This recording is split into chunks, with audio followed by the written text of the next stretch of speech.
Здравствуйте! Я предлагаю сегодня поговорить о таком явлении, как сектантство. Но только я предлагаю поговорить о нем не как говорит наш сектовед РПЦ Дворкин, а несколько в таком более широком рассмотрении. Почему я не именно заострил внимание на Дворкине? Да потому что дело в том, что Дворкин сам сектант. И он о сектах мыслит и говорит как сектант. А я на секты посмотрю с более такого широкого ведического понимания. И я начну с такого воспоминания фильма «Бог богов Махадев». Ведь, кто смотрел этот фильм, кто не смотрел, рекомендую начать смотреть. Очень мудрый фильм, там очень много поднято вопросов духовных, именно духовной мудрости. И вот просто глядя на этот фильм серии за серией, человек тоже к этим вопросам духовным, он как-то приобщается, и душа растет. Так вот, Шива, он окружил себя какими-то претами и ганами. Сами эти преты и ганы вызывать не могут симпатии, потому что они, видно, что они какие-то глупые, ограниченные люди, недалекие. И тем не менее Шива их терпел, этих сектантов. Вот я их называю сектантами. Почему? Вот что такое сектант? Все мы немножко сектанты, скажу вам. Я тоже сектант. Ну, секты бывают разные. Это все зависит от степени эволюции души. Есть такое понятие эволюция души. То есть душа, она ведь не просто человек живет, он эволюционирует каждый день. Вот он, как говорил один философ, нельзя в одну и ту же реку войти дважды. Также и человек, он уснул, на следующий день он проснулся, он уже немножко другой. Он уже, допустим, вчера он чего-то не понимал, он застрял в каком-то понимании, которое казалось ему истинным, а поспал ночь, что-то там у него в голове там произошло, какая-то вентиляция ума, и он уже думает: смотрите, а ведь эта мысль, я уже ее понимаю, она до меня дошла, пусть как до верблюда, но дошла. Вот сектантство это примерно так же. Вот возьмем, давайте вспомним такие, кто-то историю, может, знал, когда Мао Цзэдун осуществлял свою культурную революцию, он ее осуществлял силами тоже сектантов таких, которые, у них не было широты мышления. То есть они не понимали мир в его глубине метафизики, не понимали Бога, не понимали религии. До сих пор, кстати говоря, Китай же это не религиозная страна, там нет религии. Вот, хотя она технологически развитая страна, то есть ум, интеллект у этих людей работает. А вот что касается таких истин, как Бог, как-то там с этим слабо. То есть в духовном отношении, видите, Китай страна неразвитая. И вот для того, чтобы руководить этими людьми, Мао Цзэдун издал такие маленькие книжечки, цитатники. Там вот какие-то цитаты, они частично что-то, какую-то истину давали. И вот эти, как их, хунвейбины, да, вот они назывались, это хунвейбины, они выполняли задания партии, пользуясь теми наставлениями, которые давал им Мао Цзэдун. Хотя Мао Цзэдун, он сам по широте своего мышления, его до сих пор считают в Китае великий Мао, но в плане духовном это, конечно, человек очень недалекий. Но попробуй скажи это сектантам, они ж тебя на части разорвут. Вот это сектантское мышление, оно ну, как бы вот сказать о нем, от него никуда не денешься. Ну вот если человек вот на такой стадии эволюции находится, вот он вот понимает как-то только в очень таком узком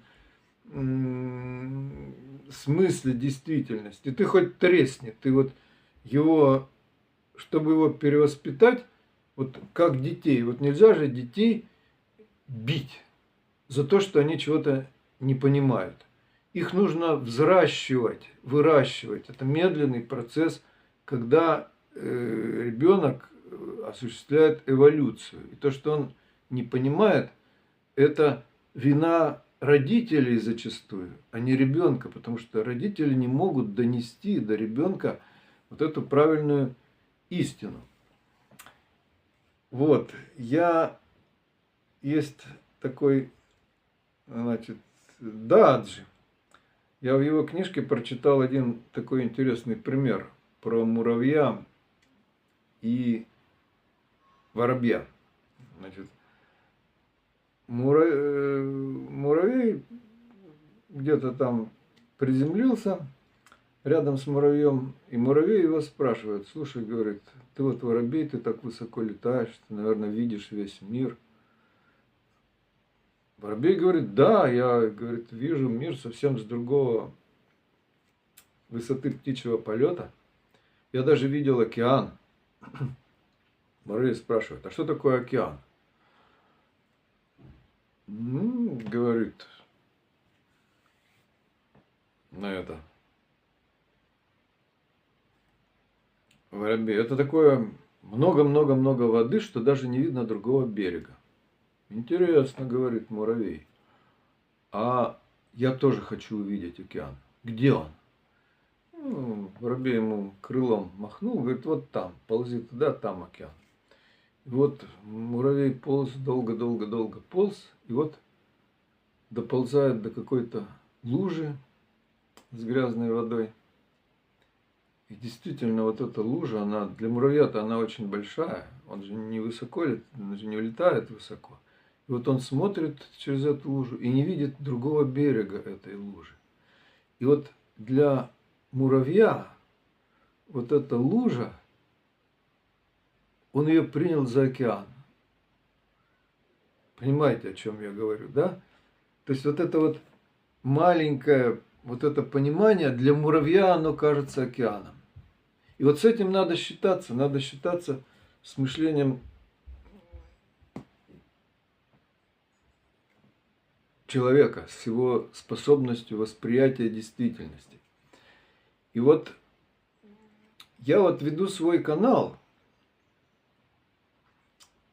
Понимаете, я за свою жизнь прошел очень много всяких сект, духовных движений. Я прочитал Библию, Евангелие изучил глубоко. Одновременно с этим я глубоко изучил Бхагавад-гиту. Я осваиваю какие-то постоянно практики. Моя душа открыта. Я могу прийти в любую секту, хоть к мусульманам, хоть к христианам. И я смогу среди них свободно общаться. Но я понимаю, понимаете, но я вижу вот этот вот сектантский дух. Вот, например, ведь, понимаете, вот давайте возьмем теперь, например, священника православного. Ведь он приходит на приход куда-нибудь в сельский район. Там люди, они абсолютно неразвитые. Они, ну, как бы, понимаете, они и им епископ посылает священника для того, чтобы он их духовно поднимал, просвещал. И знаете, что эти люди, как правило, делают? Они начинают на священника писать жалобы, жаловаться на него, что он какой-то не такой, что он им говорит непонятные вещи, и вот просят епископа: пришлите нам другого священника, вот, чтобы он был такой, какого мы хотим. Вот. Ну, а что делать епископу в таких случаях? Он-то, епископ, понимает, что причина-то здесь не в священнике, а в самих прихожанах. Как говорит индийская мудрость, когда созреет ученик, найдется и учитель. И им епископ пишет, ну вы знаете, говорит, вот есть, конечно, у меня более хорошие священники, но они занимаются такими, на таких приходах служат, где более продвинутые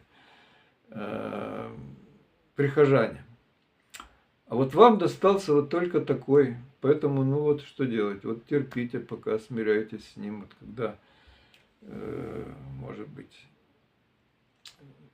пока вот только такой для вам достался. Когда вот вырастете, может быть, тогда вам будет послан священник более высокого уровня. Вот такие вот вещи приходится иметь дело с этим постоянно. Теперь я хочу перейти непосредственно к сектантству, вот такому религиозному феномену. В сектантстве примерно, что такое секта? Это примерно как вот цитатники Мао Цзэдуна. Им, вот я сейчас привел цитату из книги «Даджи, пусть сердце». Но сектанты, они начинают из даджи делать Бога. Вот для них вот будто бы даджи – это Бог. И главное, что это мышление, оно им ложится на душу.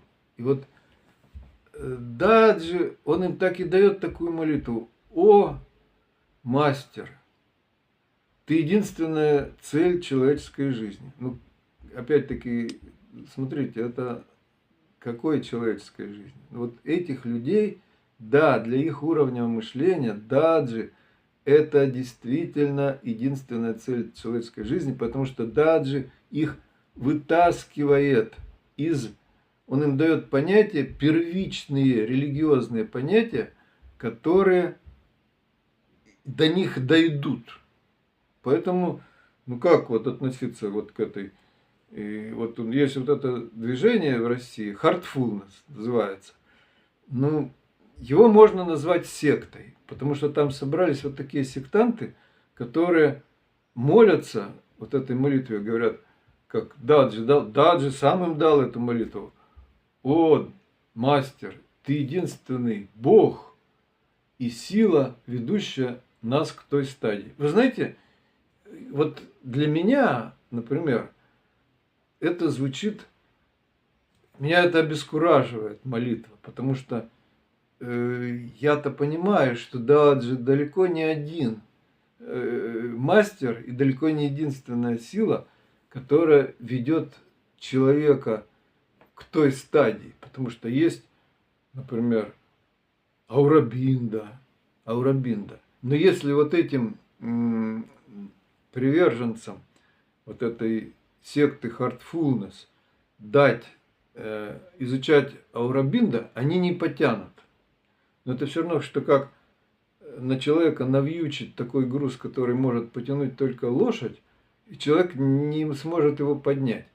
Поэтому даджи, он занимается нормальной просветительской работой. Он дает людям такое понимание, которое им доступно вот этим умам. Которые, если, вот, например, они начнут читать Аурабинда, они тут погрязнут, скажут: ой, нет, это не для нас, мы вообще уходим из всякой религии и не хотим ничего больше знать. Надо давать человеку ту пищу, которую он может проживать. Вот. И для тех душ, которые могут размышлять о тех истинах, которые говорит Даджи, несомненно же, Даджи является действительно мастером, ведущим, даже Богом, своего рода Богом, ведущим людей к следующей стадии. Это, несомненно, так является. Поэтому отрицать эту молитву, лучше пускай они молятся на Даджи, вот, потому что чем вообще перестанут духовно развиваться. Вот. Для меня, например, молитва Даджи являются условностью. Условностью. И я на собрании этих, значит, как их назвать, в Heartfulness взял и произнес такую, во-первых, фразу. Вот, понимаете, я ничего противоестественного я ничего не сказал. Я сказал, вот смотрите, приходишь к христианам, они говорят, ой, только есть Христос, только Христос, только Христос. Приходишь, значит, в центр Шри Аурабинда, они говорят, ой, есть только Шри Аурабинда, Шри Аурабинда, там.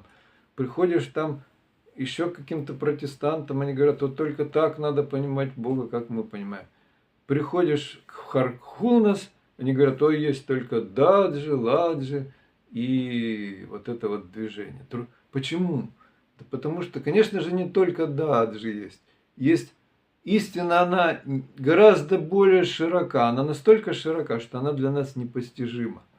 Вот. Но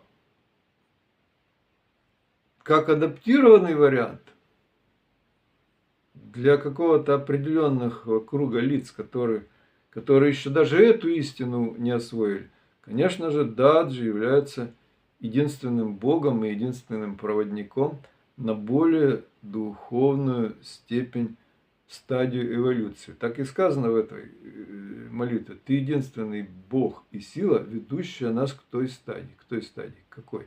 Мы не знаем какой.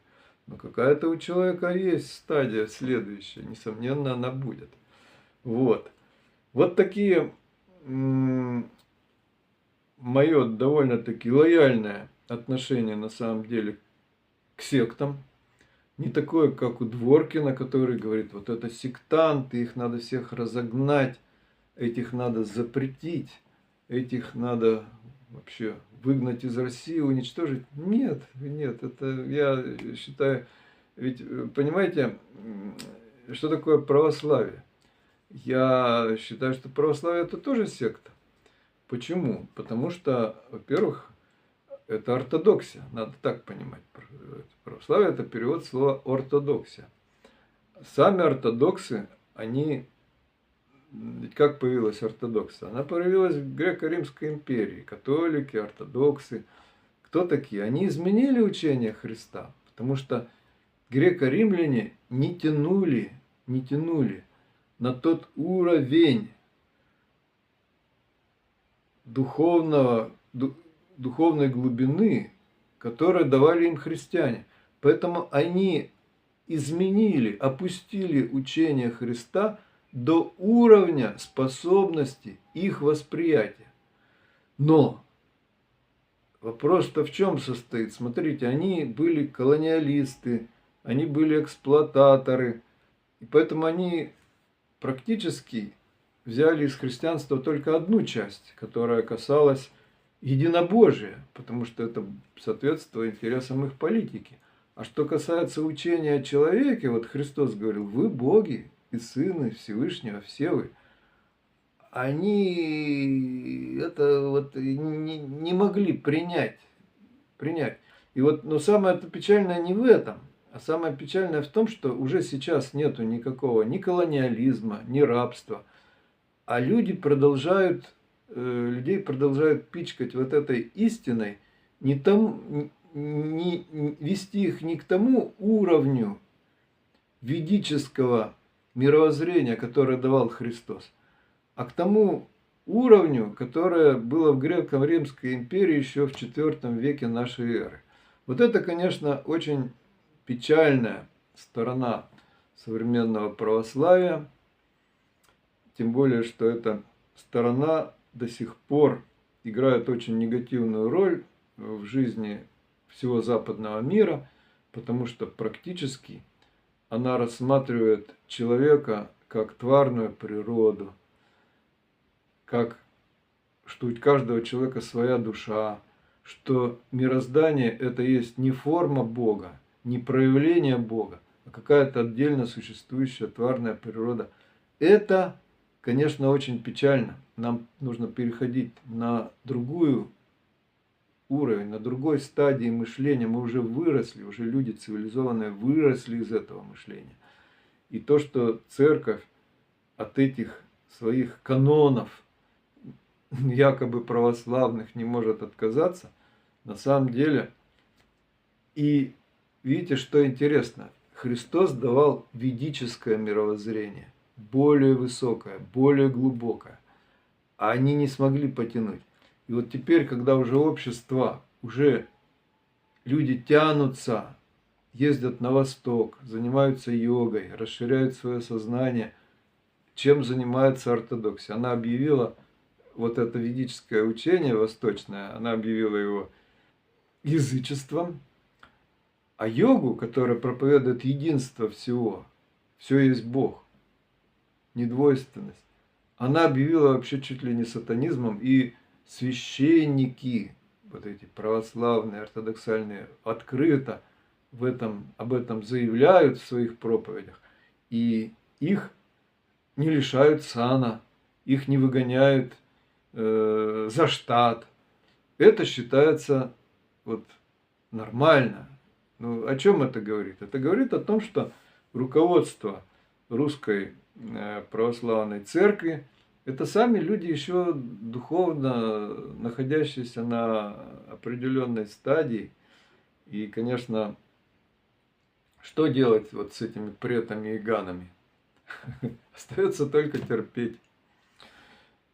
Но нужно двигаться дальше. Поэтому я постоянно и рекомендую всем, настоятельно рекомендую изучать, даже всем христианам именно, которые дальше идут, изучать вот такую Бхагавад-гиту, комментарий Парамахансы Игананды.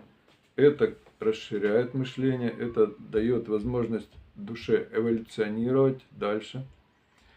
Изучать Шри Аурабинда, потому что Шри Аурабинда настолько написал глубокие книги вообще о душе. Вот, например, книга «В поисках души нетленной». Вообще был глубочайший духовный писатель. Просто почему вот есть в Москве, в Питере центры Шри Аурабинда? Туда мало людей ходит. Почему? Потому что это тяжело. Это очень высоко. Очень высоко. И до этой высоты еще нужно дорасти. Вот такое мое отношение к сектам. Так что я молюсь за всех сектантов и желаю им, как Даджи дается в молитве Heartfulness: «О Мастер, Ты единственный Бог и сила, ведущая нас к той стадии». Потому что действительно нам нужно двигаться, постоянно не останавливаться, а ступенька за ступенькой, за ступенькой, за ступенькой двигаться к такой стадии, которую мы даже себе и не представляем, мы даже и не видим. Как писал апостол Павел, мы даже не можем себе представить, что уготовал Господь любящих Его.